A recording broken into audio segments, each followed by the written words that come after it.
qëndrojmë të vendosur në projektin e integrimit të Shqipërisë në Europë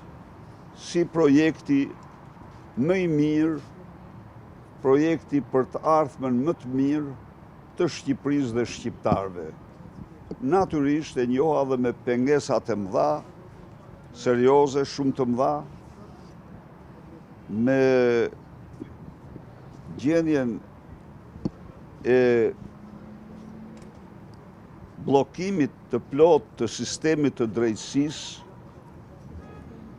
kartelet e drogës dhe fuqinë e tyre shumë të madhe për shkak të lidhjeve të niveleve më të larta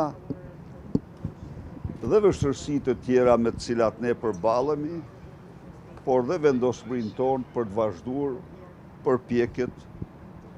në këtë vend që të realizojmë projektet që kemi. Faleminderit shumë dhe një herë të Zoti Bajer për të gjithë mbështetjen dhe interesin tuaj për Shqipërinë dhe shqiptarët.